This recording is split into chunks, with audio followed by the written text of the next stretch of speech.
You don't know the power of the dark side of the force. What is going on, guys? I must be crazy because it is 11:45 p.m. and I have work at 5 in the morning. But I just got done watching Star Wars: The Force Awakens, and I went to the 7 o'clock showing. And this is a non-spoiler, so don't worry, no spoilers. I'm going to be doing a podcast with my good buddy Walking Dead Mike. Hopefully, we get Walking Dead Tom involved as well as we speak. Maybe this will happen on Saturday for a spoiler podcast discussion of Star Wars: The Force Awakens, because he got out too. He got out and I think he just got done watching it, and he told me I think he's in the same page as me. We haven't discussed anything because I want to wait till the podcast, but I think he's in the same boat with me about this film. Now, I'm not gonna spoil it for you guys for sure because it's not spoilers. So I'm just gonna give you my overall thoughts on the film and what I thought was good about it and what I thought was not good about it without spoiling anything. But the question is, did I think this lived up to the hype? That's the main question, right? And I did see it with 12 other people tonight. And I asked this question, and I think the best response I got from two of my good buddies who on the drive back from Santa Barbara coming to Santa Maria, they said, so I asked them, did this live up to the hype? And they told me somewhat. And I think that's the best way to really describe Star Wars: The Force Awakens. I went into it very pumped. If you heard some of my broadcast, the Star Wars podcast, I said this probably is going to be the best Star Wars film out of the franchise. It has potential to do that. However, that's not the case. That's not the case. I'm sorry, guys. I mean, I'm going to be straight up with you guys. I am for real. I'm never going to be shy on my opinion. Listen, I really, really liked Star Wars: The Force Awakens, but I didn't love it. I didn't love this film. And honestly, I'm going to watch it one more time, but it's not what I expected. It didn't make me want to watch it 5 more times. But I really, really liked the film. However, I just did not love the film. There's a lot of things in here that kind of it's not as new and as fresh as you would think it would be going into this film. Without spoiling anything, it's just not as new and as fresh. There's a lot of things that you've seen before, and I'm just going to leave it at that. There's a lot of things you've seen before. There's a lot of beat for beats compared to, like, let's say, the other Star Wars films in the franchise. There, at one point when I was watching the film, I was like, this is because I didn't read any spoilers. I didn't look at any reviews. I went in there with a fresh take. I just went in there like, I don't want to see anything. I just want to go in here and watch the damn film. At one point during the film, I was like, oh, this is going to happen. This is going to happen. Why are they doing this? And they did it. They did it. And it was exactly it's predictable because it is like some of the stuff you've seen before in the Star Wars franchise in these films.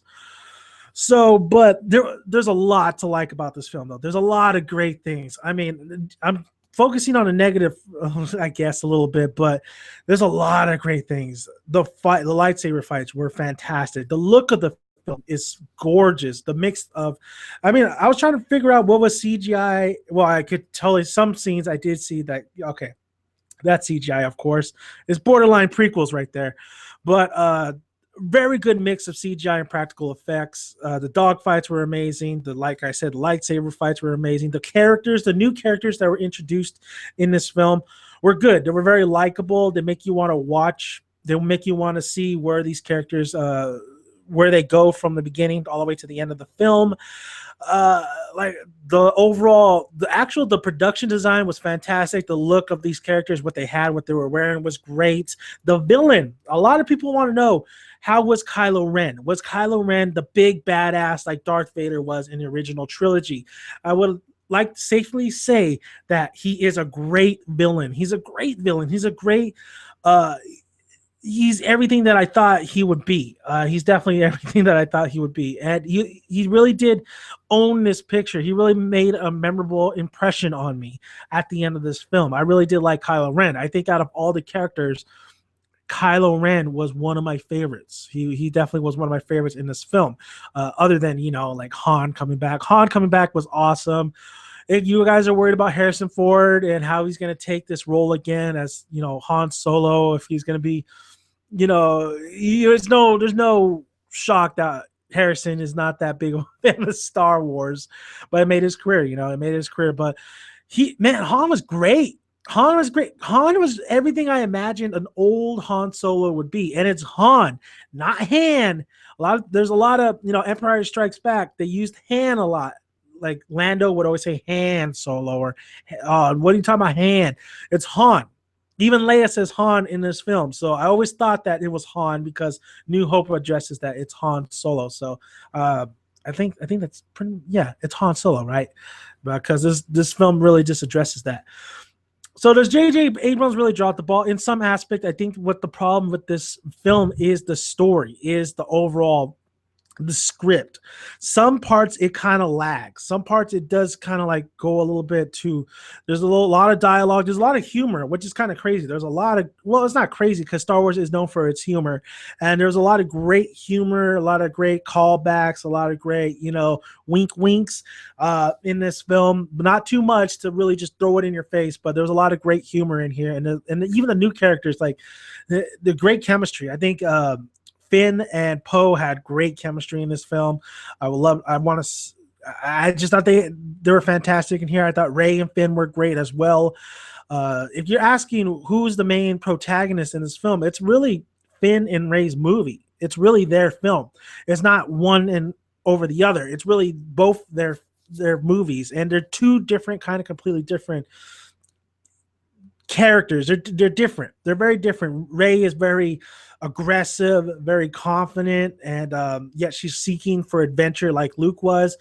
Finn is like a chicken shit. He's kind of a chicken shit in this film. So that was an interesting aspect to this film. There's a lot of stuff that you would think that the trailers really showed you like everything, because the trailer after trailer after trailer, like I was getting sick and tired of seeing these trailers. I just want to watch the film. There's still a lot of great surprises, a lot of great spoilers that is definitely worth when you watch it.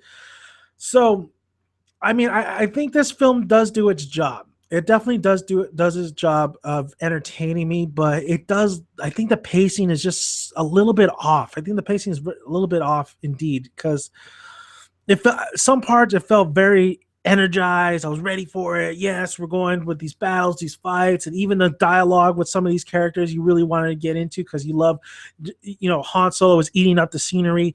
And then sometimes at one given point, it was like, okay, I kind of want to get this over with. Let's just move on from this. But the pacing was just a little off, and you kind of feel the length of this film. You're kind of just like, especially if you're in a theater and their seats suck, you feel it. The other thing too was BB-8. BB-8, a lot of advertisement for BB-8, a lot of things. I was like, they're really pushing BB-8 on me. I don't know if I'm going to really love this robot or not. BB-8's awesome. All right, BB-8's really cool. I like BB-8. He's a nice little addition to the Star Wars franchise. I like BB-8. Is he better than R2-D2? No, he's not. The question is R2-D2 and C-3PO, what are their roles in this film? And they do have roles in this film, somewhat, but I'm not going to spoil it for you. The overall, what is this film really about? I kind of don't want to tell you what this film's about because that would be spoiling it a little bit. Just know that when those opening credits come, when Star Wars comes and it says The Force Awakens and it tells you the gist of what this movie is about, you get it. You get it right away. When that opening scrolls or crawls or whatever, like what the story is about comes up, I'm like, oh, okay. All right, I know where we're going now. Okay, so this is what's going on with this film. So when that opening happens, you get you know everything already.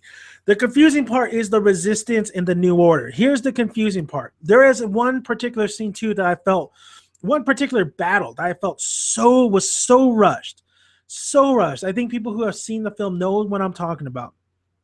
It's a fight, but yet it feels like it's more in the background than anything. It just feels so rushed. You don't get the same feeling that you do in previous Star Wars films that have had a battle like this. So just felt felt very rushed, and I felt like it was just unnecessary. And that part of the aspect of the story just felt like it was swept under the rug, so to speak, because there was a bigger picture going on.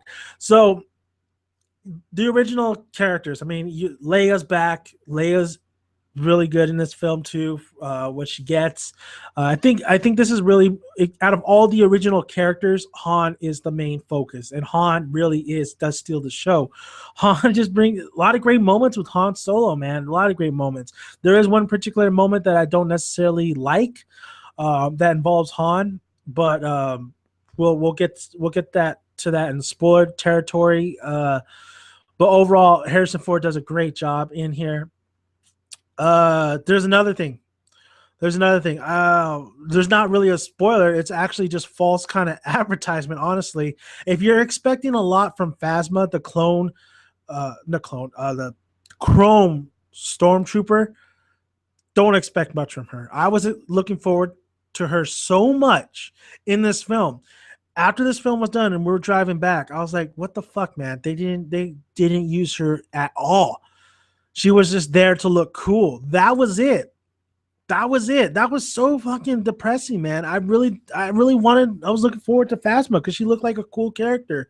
And she's in here. She's all over the posters and trailers, but don't expect anything from her. They say, I think JJ Abrams said in his interview that she is the Boba Fett of this film. Fuck, Boba Fett did more than what she did in this film ever. Like, she did more in Empire Strikes Back than she ever did in this, like in the film that she got in here. So Phasma was real a big disappointment with how they used her. And they do a lot of things in the script that I don't agree with. I just kind of like, why would you go that route? I didn't really understand why they would do that. I felt like they played it safe. I felt like this film played it a lot safe. There was some things that were out there that I really liked, but there was most of it did feel like JJ Abrams was playing it safe, which is cool. I know it's a big, huge pressure to make a film that is amazing and, that lives up to the Star Wars name. But the reason why New Hope was amazing, the first Star Wars movie that came out was so awesome, was because it took liberties. It really pushed the envelope. It really went out there for it and went there swinging, and it landed. So I think it needed a little bit more of that in the script process. Overall, though, the film was really, really good. There's a lot to like here. There's a lot of setup to like. There's a lot of gorgeous shots of the Millennium Falcon, those barrel rolls, but yet there's more footage of the Millennium Falcon's great how the Millennium Falcon gets introduced. It's great how a lot of these characters get introduced in this film, especially the old characters. I do have a gripe of the ending shot. I don't like the ending shot. It's just me, maybe, but I think a lot of people agreed with me too. Like, I just didn't like how they ended that shot of the film. Like I said, the pacing's a little bit off, just a little bit off. But it's a gorgeous film. JJ Abrams does know how to make a film. There's one particular part that really reminded me of Star Trek. It's towards the middle of the film, the second act, and maybe it was a little bit at the end of the first act. No, I think it was in the second act. Really reminded me of Star Wars for some reason. It had that look to it, had that cinematography to it, had otherworldly creatures in it, and it just reminded me of Star Trek a lot. Now, the creature designs I didn't necessarily like as well. There were some CGI characters in here that kind of borderline the prequels a little bit. Not there, but just kind of like watch yourself. The creature designs, I was kind of hoping a little bit more imagination on those as well. I know it's imaginative, but I was thinking maybe they need a little bit more light on them or something. They just didn't seem too colorful. The worlds that we get introduced in this film are really great. Jakku does remind me a lot of Tatooine, so I don't know why they didn't just use Tatooine, but okay. Well, maybe it'll play a bigger role in the future. Who knows? A lot of the New Order stuff is very interesting. There's a lot of loose ends. I'm letting you guys know right now. There's a lot of loose ends at the end of this film that don't really get addressed. And a lot of things that we see in a trailer that don't really get addressed like you would think it would. But there's a lot of great new characters, and there's a lot of great story that can go with these characters, because we know the new characters are the new next generation, so to speak. So we'll see about that. The lightsaber, Kylo Ren's lightsaber. Is there any use of this lightsaber? Somewhat. The little, you see the little where the hilt is, the two little lasers that come out right there. Was that useful? Somewhat, it was, but honestly, it was really just to look cool. Honestly, I did like the look of Kylo Ren. I thought he looked really cool. I liked the mask. I liked. It was interesting with the Empire, the New Order, and the Resistance, and what that was all about. But overall, and Poe. I haven't talked about Poe. Poe, he was good. Oscar Isaac is always good in whatever he's in, but I felt like Poe was definitely underused in here. I felt like Finn was used pretty good, definitely really good. I thought Rey was really used really good. I thought the humor between those two were really great as well. I got the adventure aspect towards it, but like I said, there's some parts that kind of boggled it down a little bit to me. But overall, it was a really, really good film. Yeah, I didn't love it. I didn't love it. It didn't make me want to go watch it 5 more times. There was a lot of things I think they dropped the ball on. I think, without getting into spoiler territory, I think once we get into spoiler territory, I will definitely talk more in depth about what I liked and disliked about it, especially with Mike and Tom, hopefully on Saturday, because I think we all want to talk about Star Wars at the end of this weekend, and I have work tomorrow at the movie theater, so it's gonna be very interesting how packed it gets in there, because there's a full house in my movie theater. I watched that Santa Barbara, Arlington, and it was a full house, great atmosphere, great. A lot of great, hoots and hollerings, like, they were excited when the characters were introduced and this and that. But a lot of people left happy. A lot of people left very happy. They said they loved it. I think some people were like me, where they were a little grounded with the experience, and saying, okay, I really liked it, but I didn't love it. There's some things I don't understand why they would want to go that way when they could have went maybe another route, but they went this way. And I really think this film kind of gets boggled down a little bit because of the script writing. I think the script that they turned in, I think they should have thrown a little bit more ideas in there, and that's all I really could say about it. And the best thing we could say is, does it live up to the hype? And the best thing anybody could say is somewhat it lives up to the hype, but not all. It doesn't live up to the 100% full hype. So I do recommend it, of course. Of course I recommend it. I mean, it's still a great, fun film, great stuff to love, a lot of good stuff to like about this film, but a lot of stuff where I felt like it just didn't really truly live up to the hype. And it's one of the better Star Wars films. It's definitely better than the prequels, but I don't know if I put that in the top 3. I don't know if it goes in there. I think New Hope starts slow. I don't know. I don't know. I would really have to think about that, but I don't think it goes. I think it's just right below the trilogy, honestly. I think it's in the middle. But it's great setups. It's a great bright future for Star Wars. So if you guys have checked out the film without spoiling it, let me know what you think down below. If you liked, just let me know. Just let me know if you loved it, if you really liked it, or you just did not care for it. Just that's all I really want to know down below. You don't have to say like, if you want to talk about like the things you liked about and things you didn't like about, go ahead, but just don't spoil it for everybody. I will have a spoiler podcast this Saturday with my good buddy Walking Dead Mike and hopefully Walking Dead Tom, where you guys could spoil the shit out of the movie. We could really talk about like why I feel this way after coming out of that theater. I really feel tired. I'm so tired right now. Was it worth being this tired and going to work in the morning? I don't know if it was. But thank you guys for listening. Really appreciate it. Like the video if you like it. Comment below. Love to hear you guys' thoughts, and always hit that subscribe button. Would really appreciate it. I try to make videos every single day for you guys. I'm gonna be a lot busy, just to let you guys know. 2 jobs, holding down 2 jobs, just tired, and but I'm a boss. And what bosses do? They go to work. They go to work. They go to work. Yeah. Bye, guys.